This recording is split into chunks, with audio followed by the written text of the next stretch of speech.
Welcome to the Pulpit and Porch, previously known as the Small Church Podcast. I'm Tony Marr, and with me is my friend Robert Kell. Hey everyone, we're glad you're here. The Pulpit and Porch is where we kick back, put up our feet, and talk about real life stuff of ministry, faith, community, and maybe a little sports and pop culture. Yeah, if you're expecting a perfectly polished sermon, you're probably in the wrong place. We're more about those honest heart-to-heart conversations, like the ones you'd have on the front porch with friends. Sometimes we stay on track, and sometimes we take the scenic route. That's half the fun, isn't it?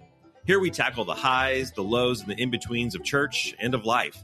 Every now and then, we'll welcome a few friends to the front porch and share stories and ideas that might just change the way that you see things. So whether you're a pastor, a church leader, or just someone who loves the church, pull up a chair, grab some sweet tea, and let's dive in. Welcome to the Pulpit and Porch. We've got a seat waiting for you.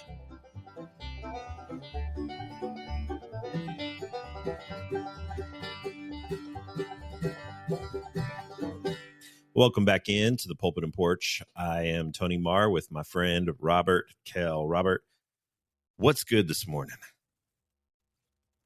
The Celtics clinched their series last night. They did. That was a big deal.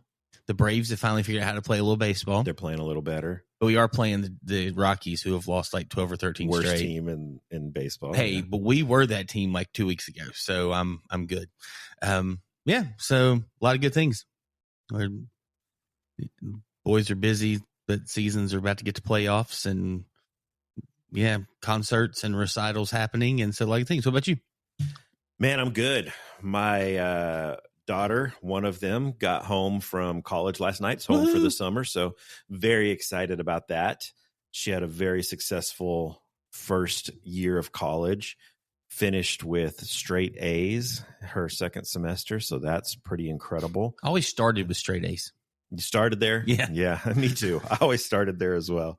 Never really finished there. Although my final semester of undergrad, I got straight A's. There you go. Yeah. My course load that semester was 4 study halls and a PE, applied study of guitar, badminton and tennis, golf and pickleball, and leadership development seminar. Sorry, 4 PEs and a study hall. That's what that was. It was odd, but I got straight A's. Yeah, you did. And for the longest time, I had that report card framed and hanging in my office. I had blocked out where it said a cumulative GPA. I kind of just whited that out and hoped no one would notice. But that last semester, straight A's. Did you really frame that and put it in your office? I did, yeah, for a long time. I was so proud of that course load, and it was a great conversation starter. You really took an entire semester where all you took was golf and pickleball, and this was back before pickleball became like the American pastime. It was like being country when country wasn't cool. Yeah. And so I actually took a college course on pickleball, and I also took a college course on badminton. Now, when I was a college student, an undergrad student, many, many moons ago, we had the guy who taught our badminton course was a legend at the school that I went to, but he was a nationally ranked badminton player.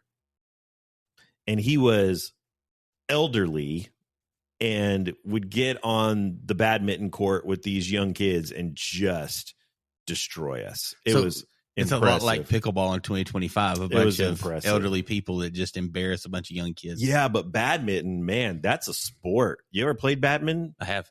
You got that? Backyard badminton with my family. Did you call it a birdie or a shuttlecock? I probably call it a birdie. A birdie?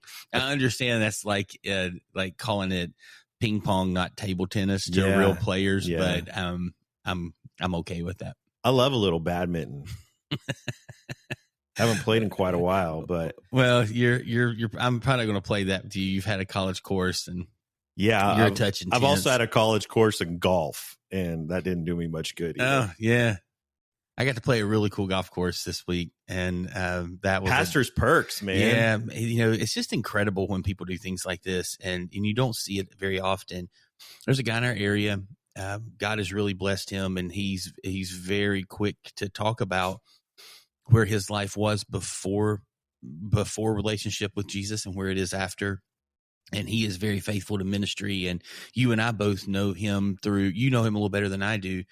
mainly through just some loose connections and things for me, but he is just so generous and kind, and he invited 72 pastors to what I would say is maybe, the nicest golf course within hundreds of miles of here. And Michael Jordan, Peyton Manning, these guys all fly in to play this course. Yeah, and it's incredible. It's called the Old Farm, and the fairways were nicer than any green I normally play on.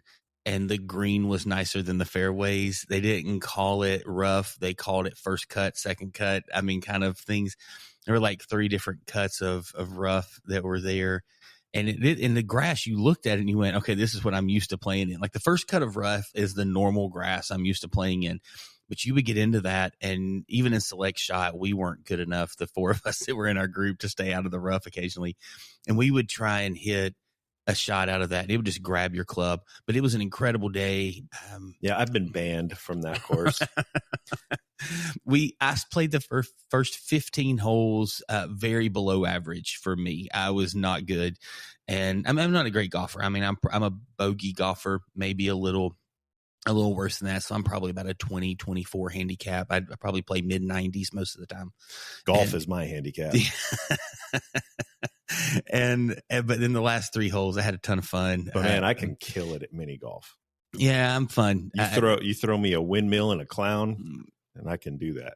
Yeah, that's And so, what is that? The difference between putt and mini golf is mini golf has clowns and windmills, and putt's like competition. I think the difference is the Mason-Dixon line, isn't it? No, I think on one side it's putt, one side it's mini golf. No, there's actually like people talk about competitions where like if you play mini golf, I believe that it is actually you can actually hole in one based on skill every hole.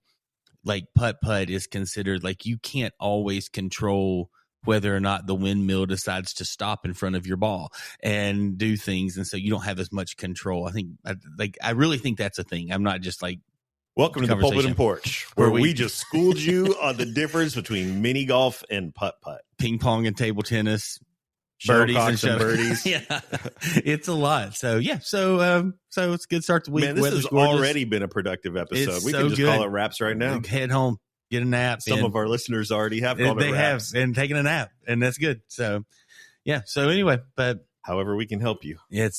Sometimes you just need a nap. That was actually one of my takeaways in a sermon a couple of months ago is maybe you need a nap. When's the last time that you've taken a nap? I'm the wrong person to ask because I can sit down right now and fall asleep during this podcast. You have a couple times. Maybe once. And you kind of, if you hear anybody snoring, it's not the dog. He keeps blaming the dogs trying to make me look better, but it's really me. I come from a long line of nappers, and so I can sit down. I know for a fact on Sunday I got home doing a bunch of stuff. I had about 40 minutes before I had to get going, and I sit down. I was out for like 40 minutes before I had to get up and do the next thing. But yeah, so I love naps. How about you? I'm not a napper. I would love to be a napper. I feel it's not as fun as unproductive if I'm napping. Yeah. Like there's something better I could be doing with my time. So I've tried to learn. The first pastor I worked for, he would hold a book loosely in his fingers and sit in his chair and take a power nap. And then when he would doze off, his fingers would release the book. It would slap on the desk, and he was up and going, good to go. I just found that like 4 or 5 books later, I was still asleep, and it didn't really work for me the same way. I think you're supposed to get up after the first book, but it's like I was just hitting snooze and just keep continuing on. But I'm not great. If I get to a place that I can nap, like I could probably sleep most of the afternoon. So I try not to a lot during things, but there are moments and seasons of life where I'll go, okay, I need to work from this time to this time. And it's part of understanding those rhythms. I heard a leadership podcast recently where they were like, understand when you're most productive, kind of ABC. And they use different words. When are you most productive? And so they said, if that is in the morning, you need to get up, get going, do your thing. Most people aren't, but if you're productive, like 2 to 4, a lot of people kick back in kind of, or, maybe 1 to 3 people aren't super productive kind of post lunch. And they said like 3 to 5 people kind of kick back in sometimes.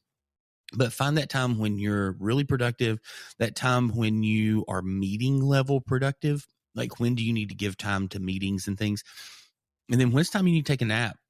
Or take a walk or do something. Maybe you get away from the job for a minute, but you're still thinking about what you're doing. You're thinking about work, but maybe you're just getting some sunshine, some vitamin D. You're walking around, you take a hike. It just something short you can do, walk around the block, do something for an hour or so there that lets your brain kind of rest, but also lets your body get through that hard part of your day. So I'm trying to engage that a little more than napping, but there's sometimes that a 30, 40 minutes nap is the best thing for me because I know I've got a super, super, super long evening or afternoon. So the first 8 minutes of this show have already been so filled with helpful, useful content for myself and our listeners. But speaking of our listeners, I think that a lot of our listeners are taking a collective nap because we've just come out of Easter, and which is one of the most stressful but yet rewarding times of the church calendar year. And I can always know back when I was running a church and leading a church and teaching on Easter Sunday, the afternoon of Easter Sunday and then the Monday after Easter Sunday was like, no, we're shutting down. The church office is closed on Monday. Everyone take a collective breath.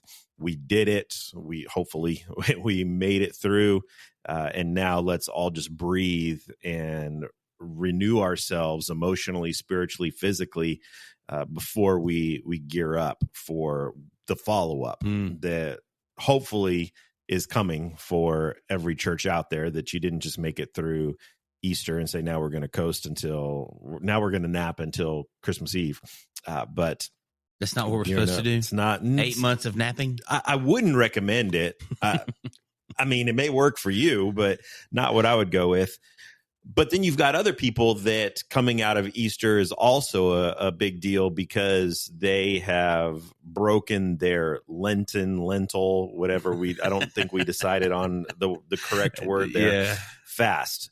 We spent a couple of weeks talking about Lent and really debating Lent. Yeah. And I think ultimately we landed at the same place, I think, kind of. There closely. was some, I think I said this some in the last episode, some semantics of words that we're using, but I think for the most part we were in the same place. We came back. We did the show the next week. We actually had coffee yesterday for about 2.5 hours and hashed through some of our disagreements. And that's not true at all. There's a little bit of blood on a table at Starbucks, but it'll be all right.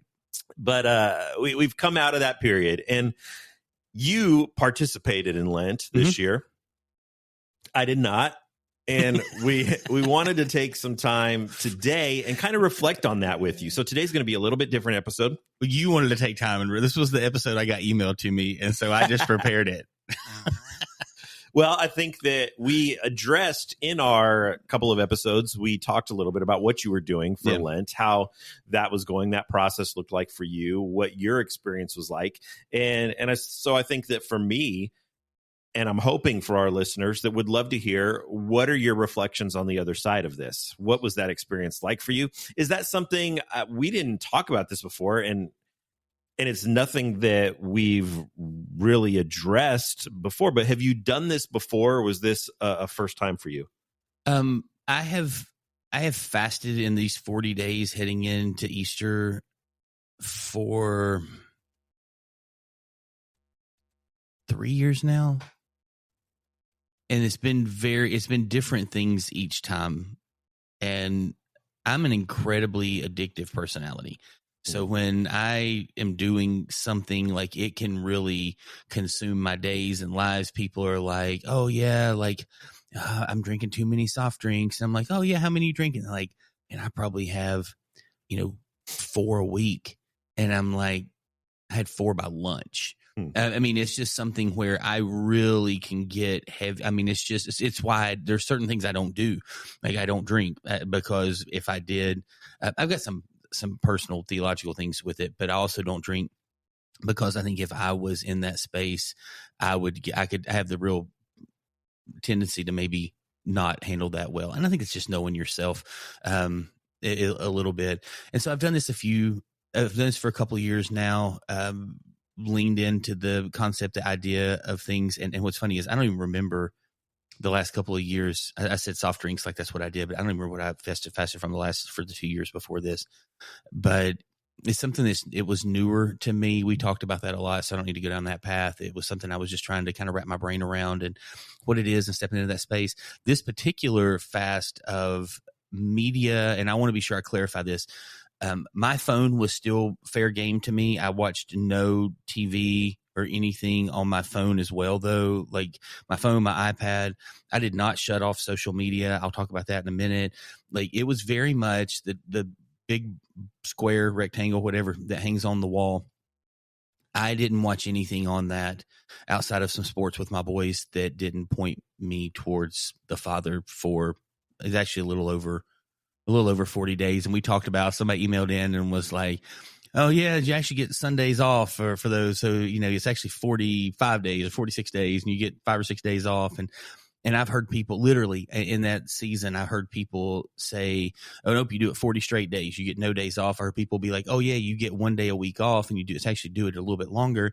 And then I literally met some people, Catholic, that were like, I do Lent for 1 day a week. Like I'm not eating this on Fridays. And that was the only time they fasted or observed Lent was 1 day a week. Not the reverse of that, where they take 6 days and get 1 day to kind of, live in what would be a normal life. And so I heard a ton of things. For me, when I started, I just went straight. I didn't engage. I didn't step back in. And it was actually a couple days after before I really even stepped back into that. And so it hasn't been the same pace for me. So what motivated you to want to choose? Well, first off, I would say, what motivated you to want to do a Lentil fast? And then beyond that, why did you choose this media fast? Yeah, lentils are nasty. That's why I chose to fast from them. I actually did participate in Lent. I did. I did not have lentils based on the entire 40 days. Based on our reverence to probably a lot of our friends that are like, y'all are terrible right now. Yes, I ate no lentils during that time. So one, I'm just listening to some people. People can say I'm encouraged by, or they can blame John Mark Comer or some guys like that for these types of thoughts and thinking. And it's just as I've listened to people that I respect, that I see following Jesus really, really well. I just was like, I need to understand this a little more. So it's been a process of getting in. This year, I was a little more ahead. I always used to joke around some spaces. It's like people would be like, oh man, Easter's coming up. And I'm like, do you not own a calendar? Like you could have figured out 5 years ago when Easter was coming and had it on your calendar and had notifications. I mean, it's not rocket science here, but I think that was something where I was a little more prepared. I was ahead. I was praying about it and going, okay, what can I do? Like I said, I'm just being transparent. I mean, I watch an insane amount of television. It is my background noise. Some of you all use music. I use TV. And so there's always things going. My mind doesn't shut down very well. I go to sleep at night with the TV on. Typically it's with sitcoms, and I'll talk about that some in a minute as well. Baseball for me. Yeah. And so one of the reasons that I moved away from sports is because I have a weird inability to sleep and not engage in things I don't care about.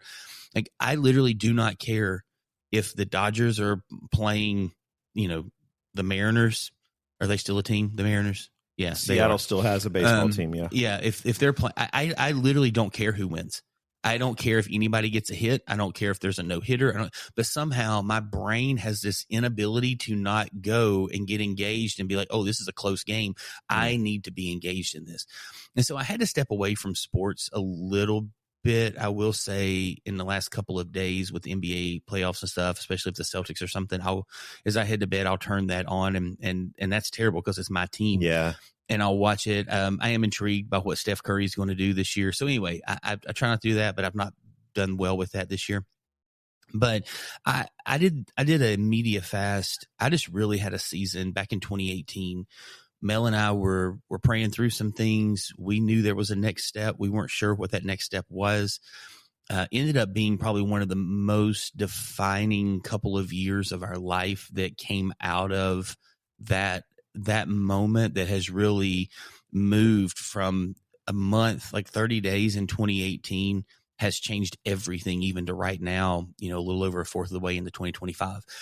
And I watch, it's not, and I don't mean like, oh, hey, you're talking what you watch on YouTube with sermons and what you listen to with sports and things. I'm talking like TV shows, content. It was hours, 3, 4, 5 hours a day of watching TV shows, if not maybe even more some days. And I justify it by, I do ministry and I need to understand culture. And there's a level of truth to that. And I'm not, I'm being honest here, so I'm not justifying anything, but I've justified it with culture and things like that. But in that space, I also kind of realized that I just enjoy watching TV. I enjoy watching shows. I love seeing art come together.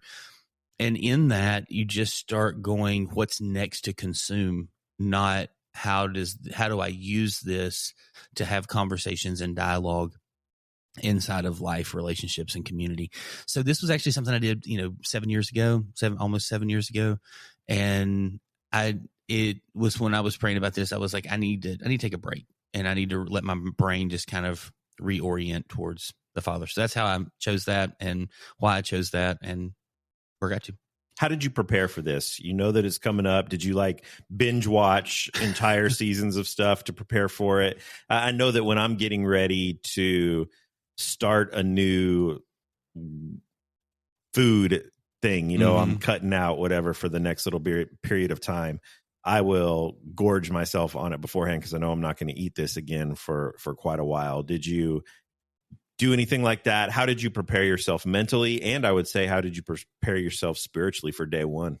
What's funny is we were having a conversation either right after Easter or maybe a day or two before, just sitting around the table. And it is me and Melissa and at least Landon, may not have been all the boys. And we were just talking and something came up about a show. And I was like, oh yeah, I watched an episode of that the day before, like I started this fast, and they're like, you literally started a new show. I was like, yeah, I don't even remember. Like, I mean, I started a new show and was like, oh, this looks really interesting. And I remember what the show was now. It's frustrating. Maybe I'll think of it in a minute. But I literally started a new show and they were like, oh, like what? And I was like, it was great. It was really, really cool. And they're like, and you weren't just dying to watch it. And I was like, honestly, I'd forgotten about it until you all brought it up right now. It's TV. Like, I don't know how to, like, and maybe there's people who are more addicted to that. There's things that I would struggle. I mean, I just told you how much TV I watch. I mean, so it's not a small amount of consumption. I don't know that it really had to do a whole lot. I just kind of said, okay, I'm not going to do this. Now, in fairness, I still watched Christian films. I still watched The Chosen. I watched House of David. I watched things that created questions and thoughts around Jesus specifically, or around the scripture specifically. So you still got your blue light fix? Maybe. I mean, I could have cut it off if I needed to. We did the same thing though. Back in 2018, we didn't watch anything except a couple of cartoons with our boys. They would have been much smaller back then. I mean, 7. I mean, one of our kids would have been 6, 7 years old, the youngest. And so we would watch a cartoon or something with them for a few minutes. VeggieTales. Yeah. Well, no, it was probably still Phineas and Ferb or something like that. But they, what's the new one? Oh, I have no clue. Our kids are so old now. Dead Sea Squirrels. Oh, I haven't. Oh, that's funny. I do remember that. Didn't Phil Vischer? Yeah, did they put that out? I mean, his podcast is so interesting. They go down some rabbit trails, that holes. I don't know what the right word is there. They go down some paths that are really interesting to keep up with. And so I did watch some Christian media inside of that, and there was really a purpose inside of that too for me. And we'll talk about that as we go. But yeah, I didn't really just go, oh, hey, I'm going to watch all 3 seasons of Ted Lasso really quick just to get a fix, or I'm going to rewatch Last Man Standing, or I'm going to dive in. And I mean, there's tons and tons of shows that I watch that I haven't watched an episode at almost what's almost 2 weeks now outside of Easter. I haven't watched one episode, and I was current and caught up, and I loved the show. And I've watched maybe 3 shows since a couple of sitcoms I caught up on, and one hour-long drama that I watched, that I've watched a few episodes, but I'm not caught up on all of those yet either. One of the things that we stressed pretty emphatically throughout the 2 episodes that we did on Lent was the fact that spiritual disciplines, not just fasting, but the spiritual disciplines are designed to give us freedom, not to give us restriction. Mm-hmm. And so was there anything that you were worried about as you went into this fast? And what were you hoping that this would do for you? So I've said this before. A friend of mine, he'd stopped drinking coffee ever so often for a couple weeks because if he couldn't stop, it owned him. He didn't own it. And so I don't know that I had a ton of worries heading into it.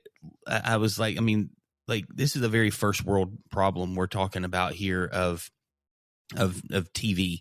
It's television. If literally we removed them from the house, which I talked about, like, do we just cut everything off?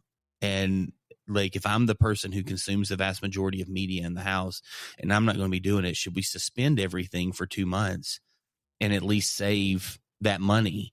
And then the murmur started to come and like, well, this show, and will we have this on by the time Stranger Things last season comes out, and will this, and this. And so we didn't end up suspending anything, but we have multiple apps that I never even clicked into that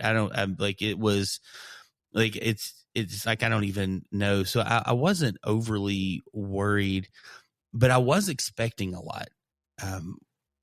When we did this before, I mentioned God probably revealed one of the biggest changes that Mel and I have experienced in our marriage and in our ministry. And I was expecting kind of this part 2 to happen.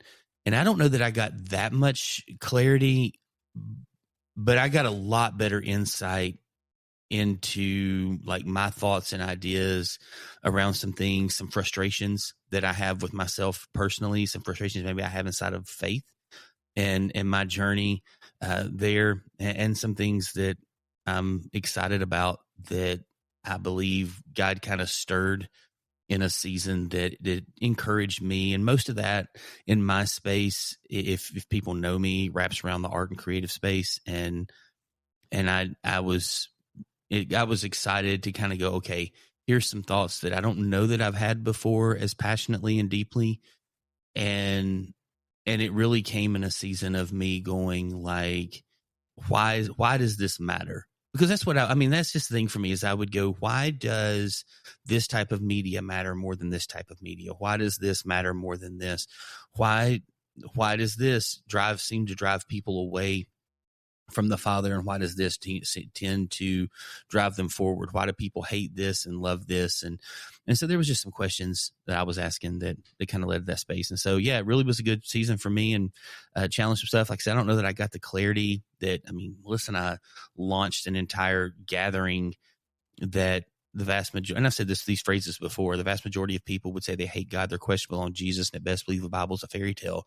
Coming out of that fast in 2018, we started 2019 by launching a gathering at our house where we met. We had about 70 different people over 14 months that sat in our house, that we ate dinner with, that we had conversations. And some of them, like all of them, like voiced concerns and struggles and frustrations with the scripture and Jesus and things like that. Some of them just said, I'm trying to figure this out. And we were just there for the journey. Like, we didn't have the ability to change anybody. We just had the ability to love people and to share share what the scriptures teach. And so, that was an incredible, and we've seen people in those 7 years since we started this, 6 years now, I guess. 6 years since we started this, come from death to life, that have changed how they live, that have stepped into the truth, that have following the scriptures, that, and that's an incredible space. And just like them, I'm wanting to continue taking those steps because I feel like that God continues to redeem some things inside of me and work. And we've seen that happen in our friends.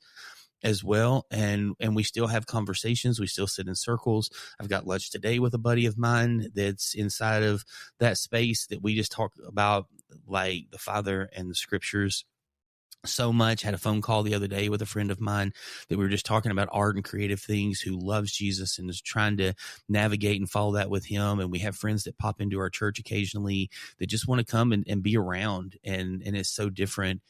And so I don't know that it's that level. I don't know what 2 years from now will be. Well, let's not jump ahead, because we're going to get to what your experience was like in it, and then especially what lessons you learned coming out of it. Yeah. But before we dive into that, let's have a word from our sponsor. Empowering leaders, enriching lives. That's the heart of Hire Ministries. They're dedicated to equipping Christian leaders with the tools and resources they need to thrive in their calling. So whether you're looking for leadership development, strategic planning, or community outreach strategies, Hire Ministries is here to help. You can visit them at hireministries.com to learn more and to thank them for sponsoring the Pulpit and Porch podcast. All right, so now let's dive into what this experience was like for you while you were in it. And we got a little bit of insights over the course of our episodes on Lent. But for most people who do a fast, who do anything prolonged, marathon runners, anyone who's trying to accomplish a goal that takes a long period of time, you hit a wall. Mm-hmm. Did you hit that proverbial wall at any point in time? Were you ever tempted to sneak in a show? Or you said that you didn't stop your social media. Yeah. So did you find yourself getting sucked into reels on Facebook to kind of get that fix of entertainment? What did you encounter along the journey? So the first 30 days, I read the entire Bible. And so my life, it was like my agreement to myself was that I wouldn't engage in anything like media wise until I finished that. Including the Apocrypha? I did not. I just did, I did the Holy Bible that we have that was whatever. I did not do the Apocrypha though. I didn't do the Book of Thomas. I didn't add a lot of those in. So, or the Gospel of Thomas, but, I just stuck with the 66, but it was, and I think I said this, I listened to it because if I would have tried to turn pages, my brain, and I wanted to kind of really focus in. And so I would listen to it. What I found is even listening to it, I needed it a little faster than a normal speed, just so my brain, and I would just close out. There's moments Melissa would come in and she would tap me on the shoulder and I would look at her and I would stop and she was like, "You all right?" And I was like, "Yeah." She thought I was asleep. And I would be like, "Nope, I'm just listening." And it was 2 hours a day that it kind of about an average. Maybe one day it was 1 or 2 days it was a little less. Most days it was a little more. It was about 2 hours every day at double speed. And that guy doesn't stop reading. And so I would read it on my phone. Sometimes I would turn a page with it and read. I'd open up a Bible and turn the pages as he was going. I found myself like Psalms, Proverbs, some of those, I would just literally sit there and close my eyes. I've been reading the Gospels a lot over the last year or two. And so that was another one. I just kind of sat there and just kind of exhaled and breathed through. And so the first 30 days were very different than day 36. Day 36, I found myself like wandering in the desert going, what do I do? What do I step into? And so if I could go back, would I remove social media? I don't know. I don't know that I would. What I did do is I did my best. I'm not going to say that I was perfect on this, but I did my best that the things I clicked on were still pointing me towards Jesus when it came to reels. I'm sure I clicked on Colin and Che reading the news on SNL a time or two. But I would watch like I think that John Christ is really, really funny, and he talks about faith things in a funny way. And I would listen to some things like that. And so I would listen to men and women that are comedians inside of faith space sometimes for a few minutes. But I would also, like, we were prepping for Easter.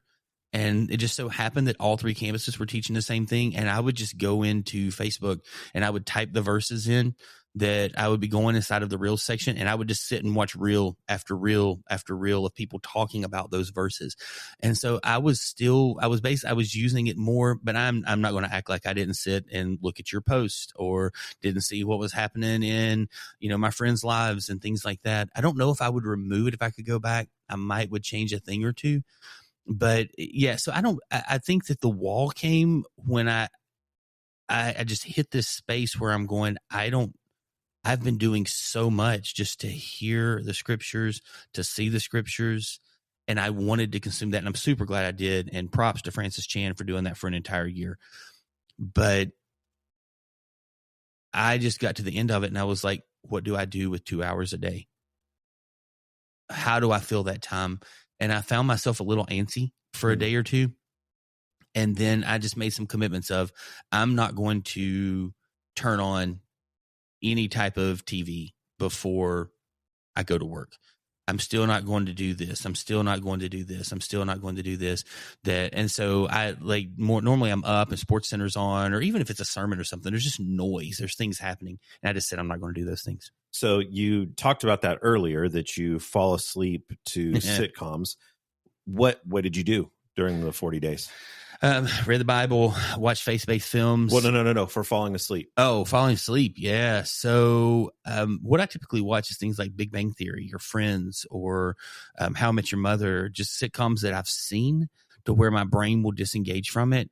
And something I thought about in that space was, how do I do this? And you can send emails and scold me if you want to. I don't know. Like, people like, just go to sleep and it's bad for you. And I just can't slow down. I can't do it either. I have to have baseball on, or my brain will not shut off. My brain runs at such a high speed constantly of ideas and thoughts, and it's not stressful stuff. Usually it's creative stuff. I love dreaming thoughts, and so I have to have something that takes my mind off of what my mind is wanting to think and just distracts me from something else so that my mind can shut down and fall to sleep. So if I were to do that, if you were to say that I need to not do that for 40 days, I need to turn off baseball when I'm falling asleep at night, I would need a major,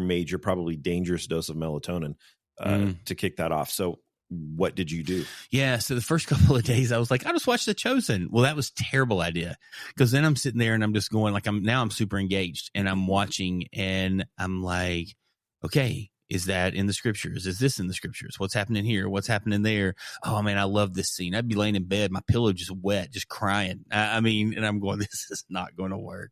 And then you can't sleep with a wet pillow. No, it's just, and then Melissa, even one day she just said, this is killing me. She's like, you know how much I love that show. And well, she said that, and I'd already been thinking. And so I just kind of was like, I think I've got something. And so I sat down with YouTube for a minute and I found people reading the Bible.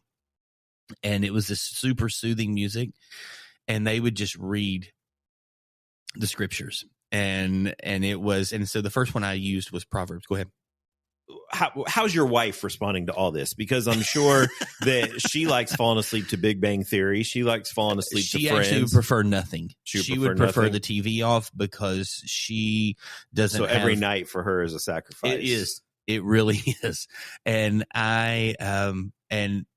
and she just her brain doesn't function the same way. She's able to shut things down. Her life lives very much in the moment, and she has great ideas, but it typically comes through our conversation. Like in case you go, oh, I was listening to this podcast and I thought of this, but it's not like she's laying awake at night sitting there. And so you fell asleep to like they were reading Proverbs. James Earl Jones reading the Bible, something like that, and the thing was, it was super unique because I found myself just breathing. And like day one, like I remember very vividly the first 3 days. Day one, it was probably. Was there like new age music in the background? It was this very like ambient kind of, just soft pad kind of like the preacher's ending the Yeah, sermon and the guy comes up and hits the Nord and you're playing there. It was that kind of music. And so I felt like Landon was just in the other room playing keyboard and somebody was reading the Bible. And day one, it was about chapter 3. And I remember going, I need to cut this off. And I was just out. Day 2, I don't think I heard verbs and proverbs. Like Proverbs chapter, I mean, it was like and I was gone to cut it off. And so day 3, I remember laying there wide awake at chapter 28. And I'm going to have to start this thing over. And the thing that it did for me is I started to go, God, why am I so anxious? Like I'm literally listening to a part of the scriptures that I would call the Old Testament book of James, this Christianity for dummies for the Hebrew Bible. I'm like, you say so much in here about this and this and this and how like I am just so anxious. And I don't know that he just said, you're anxious because of this. But what I did know was like, I can, in a moment like this, I can go, God, I need to hand some things to you. And I didn't hear chapter 29. Like this was a conversation that I was having throughout the reading of chapter 28. And it was just kind of there. So that was kind of the sleep thing. The daytime thing for me was interesting. Like I remember sitting in my bedroom watching TV a few nights while the family was watching movies in the living room. And so there was some tension, like no tension there. There was just some gaps in that space, but I needed to honor what I was doing and they respected that and I respected them. The whole not watching Big Bang Theory and stuff, just, I just thought, man, if I'm going to bed, like while those shows are funny, when I'm awake, I'm aware and I'm watching and I'm listening and I'm seeing things and I understand what's going on and I'm able to question, I'm able to put things up against this. And then I'm going like subconsciously though, if I'm just letting these thoughts and words and ideas just roll into my brain and I'm not sitting there and controlling it, I think there's enough data that shows that, that we gain information and we hear things in that space. And I was just going, this just isn't healthy for me. So I've not resumed any of that. I mean, even now, and I won't go back to that space. I probably need to respect Mel a little more and go back to maybe the scripture or some type of ambiance kind of music. The one other thing, and then we'll move on, is when I stopped the other things and I was watching faith films, like faith films catch a really bad rap. The Kendrick brothers doing, Facing the Giants and Flywheel and Courageous and all these Fireproof, all these other things. And I think I watched every one of their movies. And I remember like sitting there and turned on Facing the Giants. And I was like, this is not Remember the Titans. And one of the tensions for me sometimes is I watch films for what they are. Being someone who's a creative, being someone who's been on the set of films and shot some, lower budget films. I've never been on Mission Impossible 9 or whatever it is now, but like being on something that is a lower budget film, I do not expect a film that's got a $7,000 to $10,000 budget to compete with a film that has a $700 million budget.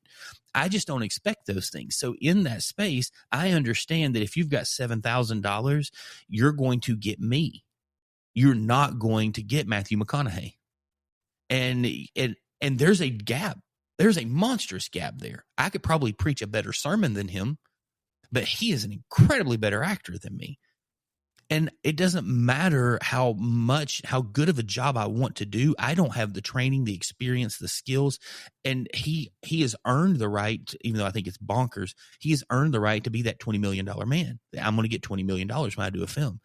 And he's earned that because he's good at what he does. Ryan Reynolds, I love The Proposal. He and Sandra Bullock, they are fantastic. That whole cast, Betty White, all of them, they earned the right to be there because they're better actors than I am. And the thing that I just kind of started to go is that, like, when I started to reflect into, okay, maybe Remember the Titans isn't the best thing. It dealt with some really good issues. It was a fantastic film. I love that cast. But I started just looking at other things, and I was like, the vast majority of what we would call non-Christian based film, just normal movies, very much have a you do you live your life. And I just wonder sometimes when we sit down and watch a Christian film, we just go, oh, that was just unbearable. I can't watch that. Well, I mean, okay. I mean, I guess your food's always great. I mean, and so when you cook, if you watch, you can't watch Gordon Ramsay cook on TV because his food's incredible and yours is just garbage. No, you still cook your food. And I'm just wondering sometimes, like, do we get caught up into these spaces? And these are just things as I'm watching, several movies going through this.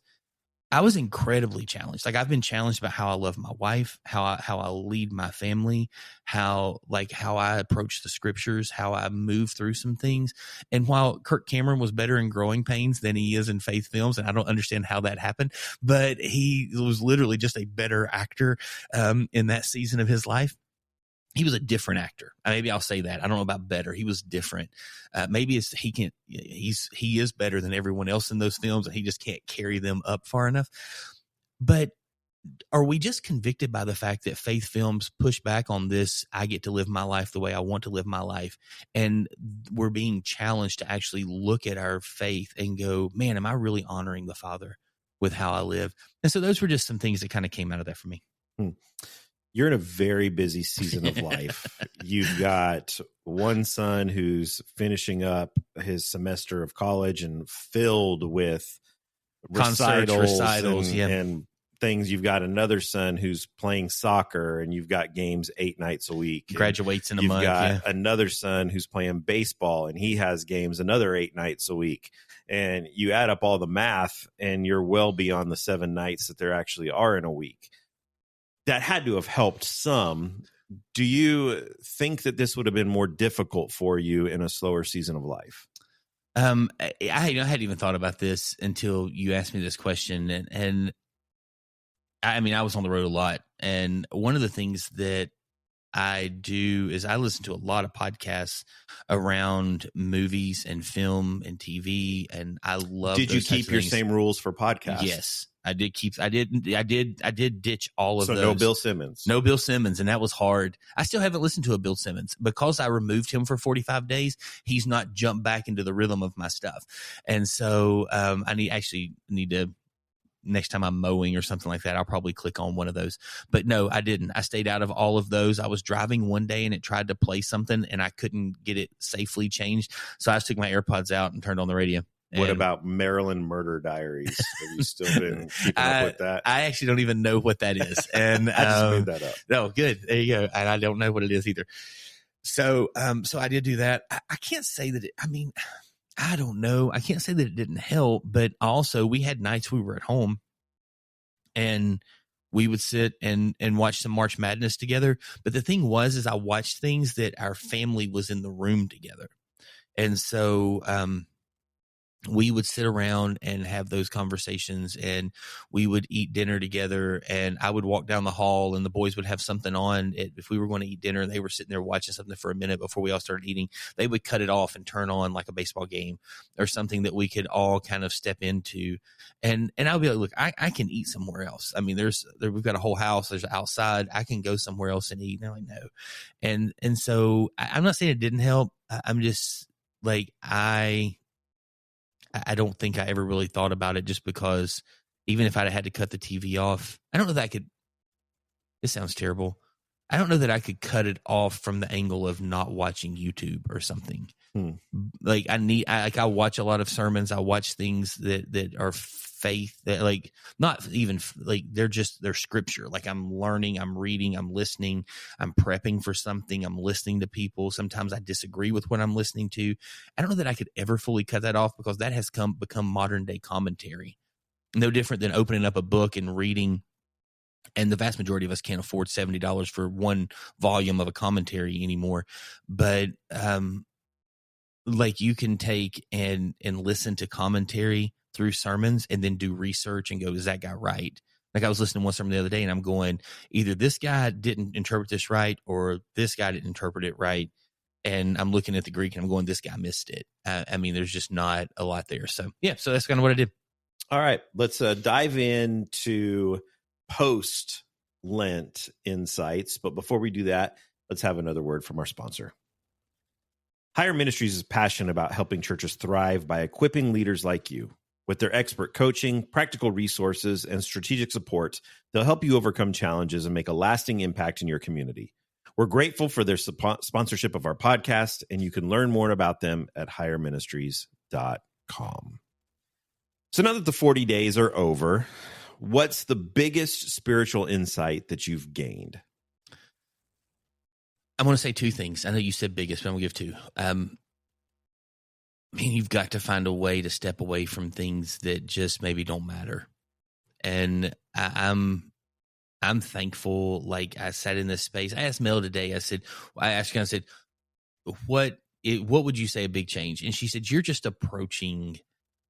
approaching media differently. And in that, I mean, what she's saying is like, there's not this urgency to, like, you've got to watch. I still have not. I've watched some Sports Center or a sermon or things like that before I start my work day, like in the mornings I'm floating around. But I have not watched any just TV shows, whether faith or not based, before I start my work day. And so that's been something that's been a change and something that's different. Again, I might watch a sermon. I might watch the Sports Center, might be on in the background while I'm typing up work. I was working on this the other morning and had Sports Center on the background, but it's not something that I'm there. The other thing, and I just mentioned, like, my heart's wrapped around the art and creative space. And I just, inside of some of those thoughts, is like, where are we taking ground from the enemy inside of the art and creative space? And I'm incredibly grateful for some friends that I know are doing that.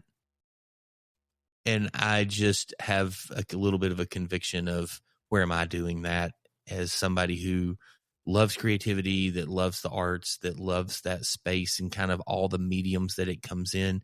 And I don't think just discipling a kid who's in that space is necessarily enough to match the calling of what God wants me to do. So I don't know what the next steps are like inside of some of that, but it's a prayer that I've got and some things I'm processing through and going there.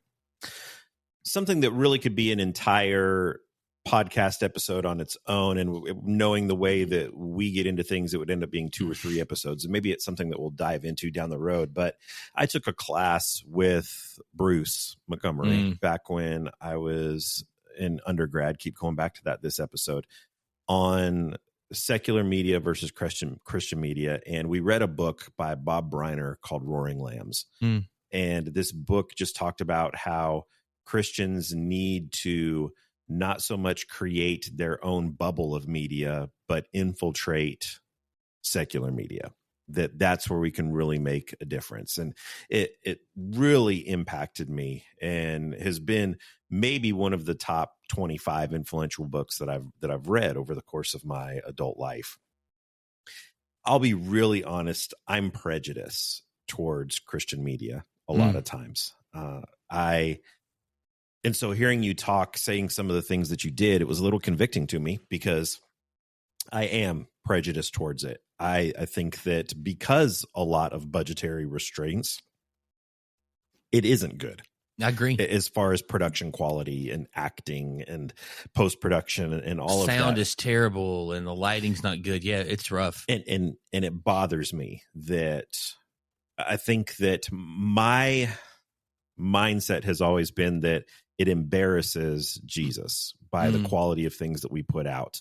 And so I've pretty vocally abstained from a lot of those things.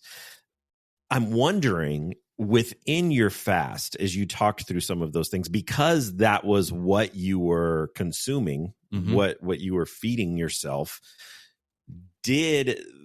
at the start of the fast, did you notice that more? And then towards the end of the fast, did you begin to kind of accept it more because it's all that you were consuming and you weren't seeing anything else? You go back and you listen to things, shows, TV shows, movies that we loved in the 80s and 90s. We thought that they were revolutionary. They were incredible. And you go back and watch them now and you're like, oh my goodness, this is horrible. So bad. And back then it blew our minds with the technology that they were using. And so do you think that maybe you acclimated to what was happening? Or do you think that something happened within you that you just gained a greater appreciation for the gifts and talents that these Christians have? So I think that the Kendrick brothers are just a great place to talk. And they did a movie called Flywheel. I don't know if you've ever seen that or not. It's about a car dealer and a used car salesman. And it is, the story is not bad. The film is a struggle. It's their first film. It's still almost 2 hours. I mean, it's over an hour and a half. I can't say it's almost 2 hours, but it's over an hour and a half. Like it's the content is good. The acting, the film, the things is a struggle.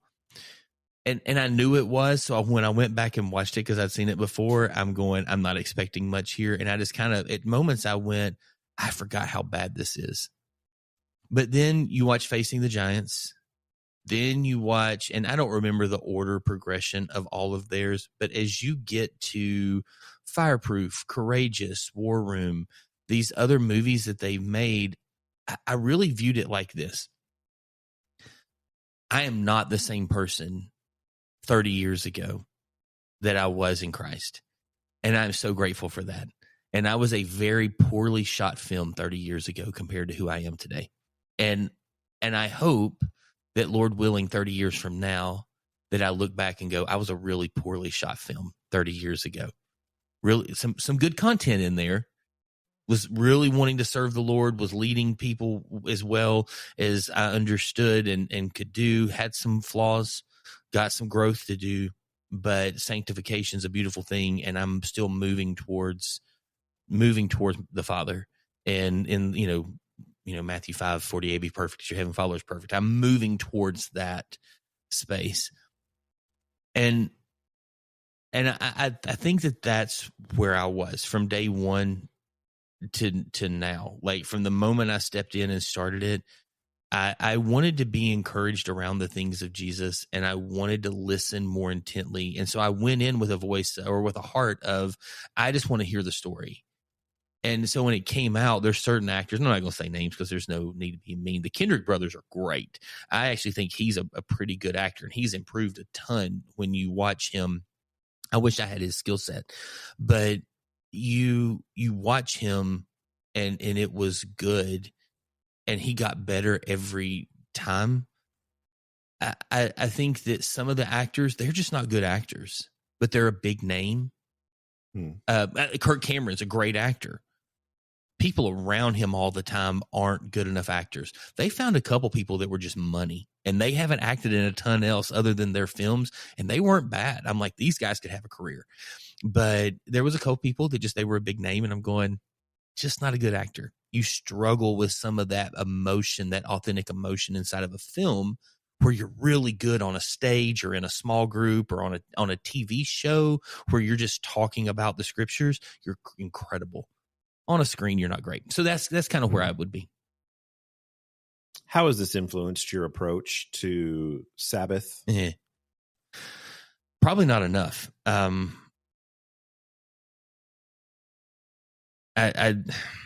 live in a world where I'm probably somewhere in between John Mark Comer's life of like, he literally shuts down his whole world for 24 hours a week, and what most people who have somewhat of a decent view of Sabbath. I'm not talking about like the system I grew up in where you're not supposed to do anything it's only Sunday. You're not supposed to cook as much or eat, or not eat, but not supposed to cook or do some things like that. You can't mow your yard, but yet we're going to yell at people mowing the yard. You're not supposed to go have your job. You're supposed to be off. Everybody's supposed to be in church and then just go home while we're riding home with our Pizza Hut. And we're yelling at the guy mowing his yard. It's like, yeah, but it was okay for those people to work because you wanted pizza or we wanted pizza, but this guy can't mow, and it literally might be in an ox in a ditch. I know I've said this on the show before. And so I'm somewhere in between those two things. I've always viewed Sabbath a little bit as 24 hours of not doing my job. Things that, things are busy, and so I still can mow a yard or work on things around the house or go to a lot of ball games, and I can be I'm busy. And I don't think that's a bad thing, actually, all the time. I think the goal is to point our, in a Sabbath, I think you would agree with this, is to point our hearts towards the Father more. And inside of those moments, if you can disengage from the work stuff, and just when you start to go, oh, I got a sermon, or oh, what about this, or what about that? And you kind of go, okay, all that'll be there in 6 hours. What can I, God, focus me in, and so it's just kind of those prayers of how to do that. I'm still not great with it because my brain doesn't slow down, but it's made me more aware. And I'm actually, because I didn't shut off social media, I'm finding myself in a real tension right now with my phone and social media and some things like that, and trying to figure out. That was my next question for you. I love to challenge myself with stuff. It's probably a little unhealthy. We might have had this conversation like 10 minutes before the episode started with your wife. Yeah. And so I will do this all the time, that I'll say, all right, for the month of May, I am not eating sugar of any kind. 3 years ago, I did 1 month that I said, for 1 month, I'm not going to drink soft drinks of any kind. And I'm almost on 3 years now that I haven't had a soft drink in 3 years. And man, I miss Dr. Pepper. And there's no reason behind it other than health issues. There's no reason. But I've just got a streak going now. I'm like, I don't want to break my streak. I've gone almost 3 years without having a Coke, without having a soft drink of any kind, any carbonated beverage. And so I do these type of things. My wife and I actually started one this morning that we're trying to do something for the next little while with that. I literally, before we started, I called you the Michael Jordan of random things like this. Like you make up narratives, or you give yourself goals just to motivate you. Yeah, and then you're like this, like, nobody will talk about me like that. Like, yeah, but nobody talked about you. Like, but I've gone 3 years with no soft, and so it's not a bad thing, by the way. I say it very jokingly. No, but it can be. Well, maybe, but I say it jokingly, but you're very motivated around that stuff. And it's a cool feature of you. But there are times where when I end that and I put something back in my mouth, or I do something that I'm like, oh my gosh, I forgot how good this was. And then there are other times where I'm like, oh, this doesn't sit right with me. I don't like this anymore. What was the first thing that you watched that when you came out, when you broke your fast, and how did that feel? Huge Tim Allen fan. I watched a couple episodes of Shifting Gears probably 2 days after Easter, and it was weird. And I don't know if that's his best show. It's definitely not Home Improvement. It's definitely not Last Man Standing.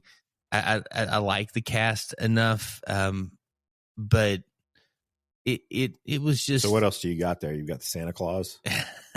I love the Santa Claus. I think he's funny as a comedian. Oh my goodness, he was in Wild Hogs with, and then he did a couple more. The cover of it is like one of those arrows that you can put on your head, like a hair bow, but it's like goes through one side and out the other. Yeah, and he's got anyway. There's several movies. I just think he's so funny, and the Santa Claus is by far my favorite Christmas movie. I love him, and I loved, again, Last Man Standing is definitely one of my top 2 or 3 sitcom shows. I just think he's funny. I love his comedy stuff's weird when you go back and look, and then you come to today and look at his comedy. It's interesting to go back to the 80s, but it wasn't great. In that, I've watched a little bit of George and Mandy, the young the Big Bang Theory spinoff from Young Sheldon, that one of Georgie, his brother. Heard of it. Funny story. Our oldest went and auditioned for a Netflix show, and like years and years ago. It was actually when he quit soccer. It was the first thing he did before he started theater. We just went over to Asheville and he auditioned for a Netflix movie that he would have, if he gotten it, would have been the co-lead with Josh Brolin and Danny McBride. He did not get it, but the kid that plays Georgie in Young Sheldon, and then Georgie and Mandy's First Marriage, is the kid who got the part. And so we always sit around when we see things and we'll be like, That could have been Landon. Yeah. And it's usually something that's incredibly uncomfortable where he says or does something stupid. And we're like, that could have been you. And then one day we were sitting there and it was something that was incredibly awkward. Just in the fact of that a 17-year-old kid had done this and his parents called him and he's in trouble. And Landon looked like, that could have been me. And like just the table erupted. It was really, really funny when we said that. And then I've watched a little bit of The Rookie. And honestly, I find myself watching them just going, I'm watching through a incredibly different lens. I'm a little more attentive to some things. And then I don't find myself as motivated to continue watching, and I want to kind of get up and go do other stuff. And so it's been a little bit different. What advice would you give to someone that was thinking about doing something similar? I don't think you can view, you and I were talking, we've both talked about this a little bit. I don't think you can view whatever you're going to stop or whatever you're going too fast from as, well, I can just catch up when it's over. I think you literally have to look at this as, because you and I talked about this. There was a TV show that I had really weird. It is Mobland. It's got Pierce Brosnan, Helen Mirren, and I love both of them. Pierce Brosnan's my favorite Bond. See, and I love Tom Hardy. Yeah, Tom Hardy's so good, and thank you for saying his name, Venom, and just so good, great actor. And I clicked on the show, and I don't ever do this. I always check IMDb, but I had flipped in. I was going to watch something on Paramount, and I saw that, and I was like, "Oh, I'm just going to click on this." And I'm so thankful. And whoever did this, and they up at the top of the screen, it will put language, this, and this, and it just said like sexual content, nudity, and I immediately just exited out. And now it's stuck in my queue because it played for like 22 seconds while that was popping up. And I was just so kind of frustrated because Tulsa King has been one of those things that I've enjoyed that. Stallone's a lot in that same boat with Brosnan and Mirren and those, I mean, just this older actor that I've been around my whole life. And I just thought this would be such a cool kind of show that would work in that space. And Tulsa King has stayed away from all that sexual content. Now they could destroy it in the next season, but and so my heart immediately just went, I can't do this. I've got to tell you, that's something that's tremendous growth, because you and I have talked a lot about that before, that's something that with my wife and I has been a huge priority, kind of thing that we just live by. And you and I have talked through some of those things before. And so to hear you say that you just saw that and immediately, that's a big change. Yeah. And it's not like I'm sitting around watching, what was the Richard Gere, Diane Lane movie from years and years ago about the affair and all the crazy. It's not like I'm sitting down watching, porn adjacent things. I mean, I mean, these are things that's like a quick blip or something that moves through. Yeah. And a lot of times, even like if it's an older movie, I knew something was coming, I would fast forward through it. And I've just started to ask, like Colby walked into the room yesterday. He's my youngest, and he was like, "Oh, is this what's going on here, here, and here?" And I was like, "Yeah." And he said, "I remember that from before." And we talked about the fact, I said, I love shows that you can watch. And I said, I'm really trying to remove anything that you can't walk into the room and I have to stop it. And I'm like, at this point in time, when my boys are 7, 6, 4, okay, there's probably things in The Rookie that they don't need to be. There's probably things in Last Man Standing that they don't need to be journeying through. But at 16, 18, and 21, there's probably not much. If I'm looking at my 21-year-old and going, I'm going to watch this, but you will never watch that in my house, I think there's an issue. Absolutely. Yeah. And so I've either got to go, let's just watch The Godfather and we'll plow through it, or I've got to go, I'm never watching The Godfather again. And I think those are questions that I have to ask. And those are the things that have rattled me. Now, I will say this, it is not left things unscarred in other places. It creates tensions in my mind and my heart. And I'm going, okay, like maybe now I'm going, how do you feel this time And I'm going, I don't need to necessarily feel it. Maybe I just need to be present with some things. And I think that's some scars and stuff that we've got from our world of, we are so busy that if we get 13 free seconds, what do we do with it? And I'm like, maybe we could just rest. Maybe we could just sit together. I don't love new games, board games and stuff. They are so complex. Our oldest is an incredible board game. You're just getting old. I am, but also I would just tell you, games are not Monopoly and Trivial Pursuit anymore. Like, we play games that it takes sometimes 35 minutes to set the game up. Yeah. And I'm like, I could have finished 3 rounds I could have played this game 3 times with games from the 80s.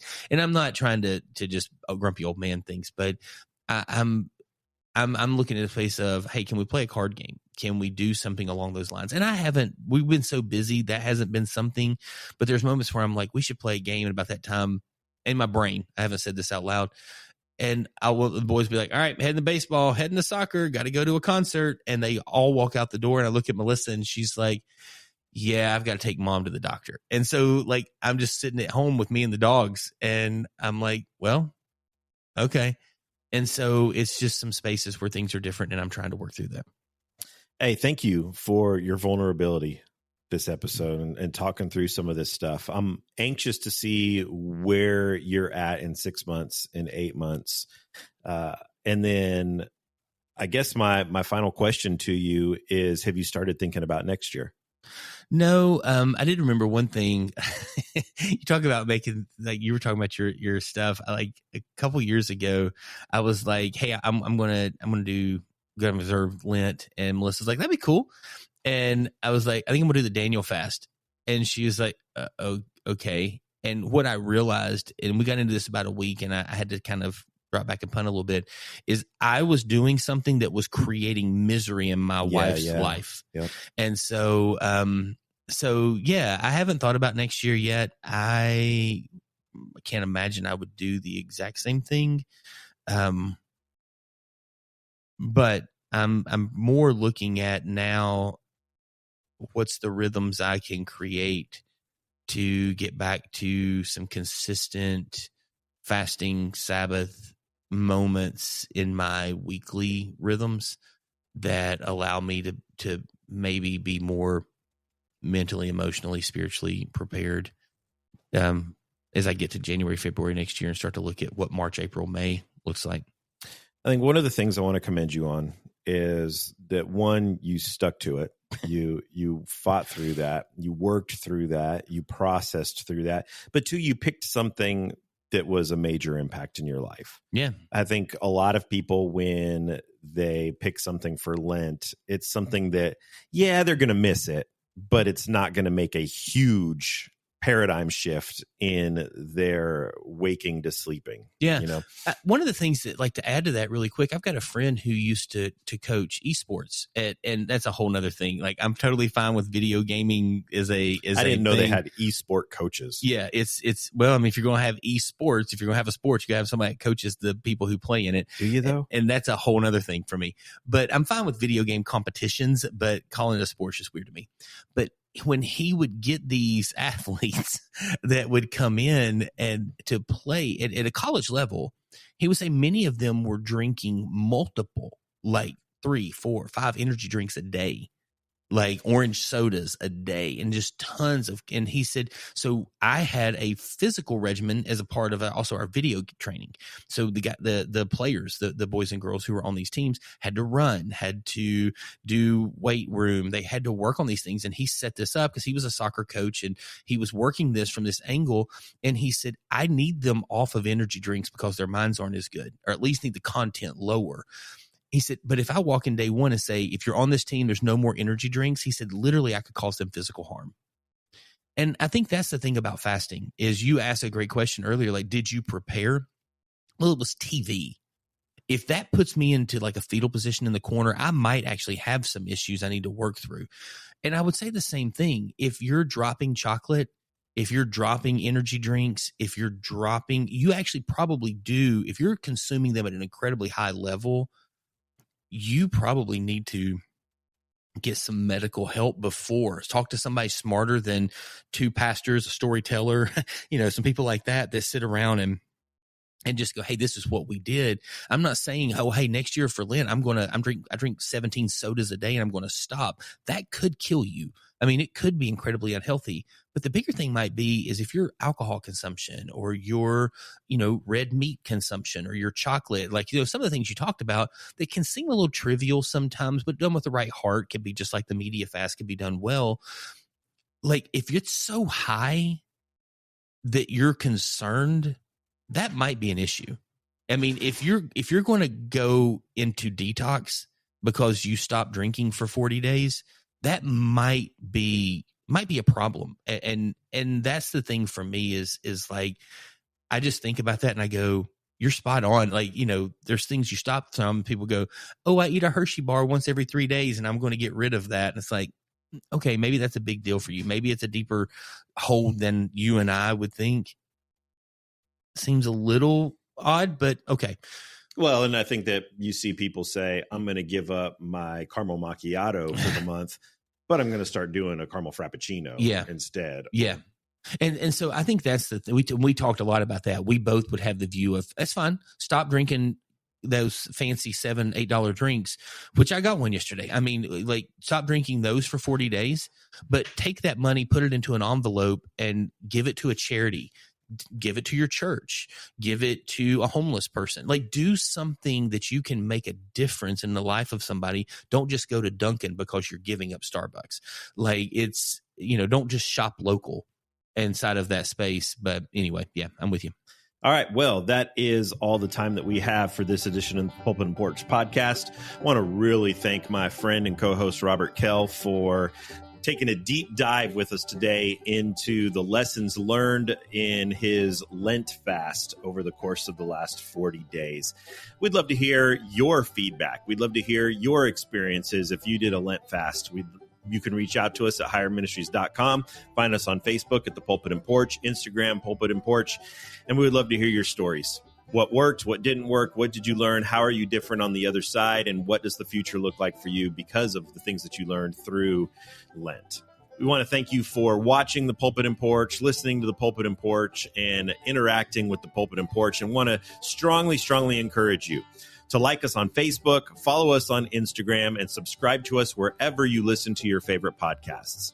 Until next time, have a great rest of your week.